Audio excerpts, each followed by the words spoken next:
हाँ, पूज्य श्री प्रेमानंद बाबा वृंदावन के एक अद्भुत संत हैं, श्री प्रेमानंद बाबा।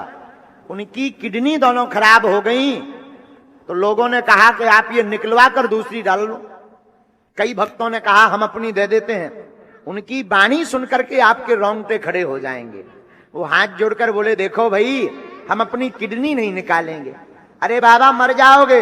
बोले, जो श्री जी को करना होगा, कल होता हो आज हो जाए। एक किडनी हमारी कृष्ण है, दूसरी किडनी राधा है। हम अपने अंदर से कृष्ण राधा नहीं निकाल सकते। दिव्य शक्तियां होती हैं, दिव्य चमत्कार होते हैं, उनका प्रभाव होता है, पर उसके लायक हम हो जाएं, तभी हम देख पाएंगे ना, हमारी सामर्थ्य हो जाए। अभी क्या है कि हमारे पास जितनी आध्यात्मिक शक्ति होगी उतने ही हम दिव्यता को देख पाएंगे। जैसे अध्यात्म में उसकी स्थिति भगवत स्वरूप में तन्मय है, तो जितने बड़े महापुरुष हैं, प्रहलाद जी, नारद जी, अंगिरा जी, बड़े बड़े, वो महापुरुष उसके सामने आएंगे, बात करेंगे, वो उनसे बात करें। पर यही बात हो रही है, आप सुन थोड़ी पाओगे, क्योंकि आपकी श्रवणेंद्रिय पार्थिव विषय में लगी हुई, उसकी योग्यता नहीं आई है। ऐसे ही जितनी भी दैवी शक्तियां हैं, पहले हमारे अंदर दैवी सद्गुण आवे और हम उनके सिद्धांत से चलें, फिर उनके मंत्रों का जाप करें, तो हमारे अंदर वो शक्ति जागृत हो जाएगी। अगर हमारे अंदर शक्ति नहीं तो हमें सब ड्रामा लगेगा, सब हमें नाटक लगेगा कि हमें क्यों नहीं दिखाई देता। तुम्हारा आध्यात्मिक शक्ति विषयों के भोग में नष्ट हो चुकी है, तुम्हारे अंदर सामर्थ्य नहीं रह गई। जो विषय चाहता है तुम्हें रौंद देता है। अब तुम दिव्यता को कैसे अनुभव कर पाओगे?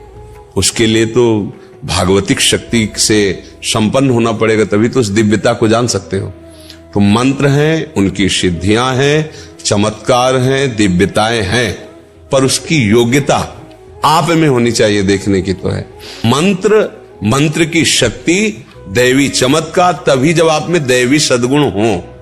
अब जो जितना पवित्र होकर जितना लक्ष्य किया उतना जान गया और उतने में ही वो प्रकाशित हो गया, तो वो झूठा नहीं है।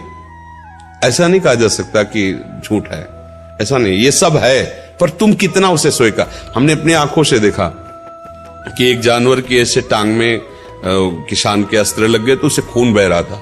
तो एक बूढ़े बाबा है, गांव में वो प्रसिद्ध थे खून बांधने के लिए, ऐसे रज लिया और 2 मिनट ऐसे मंत्र बोले, वो ऐसे किया, बस केवल घाव था, एक बूंद खून बाहर नहीं निकला, एक बूंद। ये हम आंखों से, तो उन्होंने मंत्र सिद्ध किया है।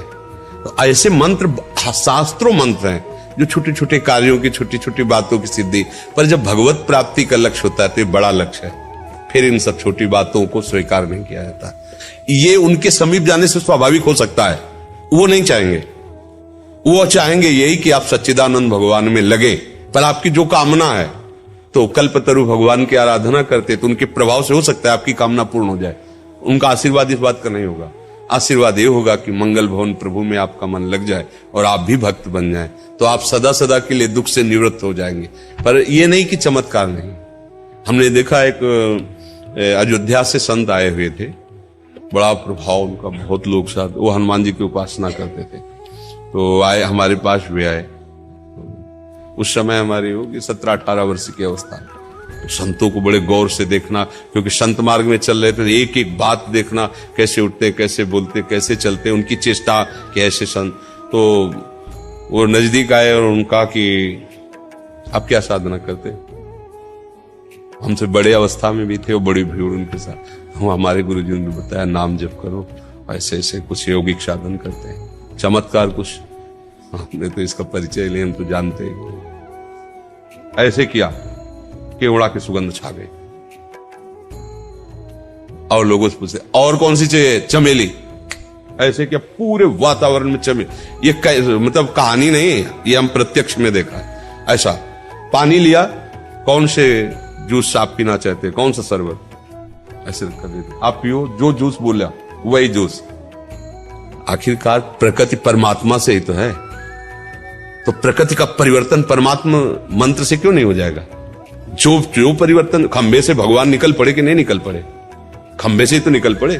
कुत्ते से भगवान को प्रकट किया नामदेव जी ने कि नहीं, तो उसे शरबत पानी को बना देना कौन सी बड़ी बात? क्योंकि भगवान सर्वरूप है, भगवान ही तो है सब रूपों में। उसने मंत्र के द्वारा आकांक्षा क्यों पानी शरबत बन गया।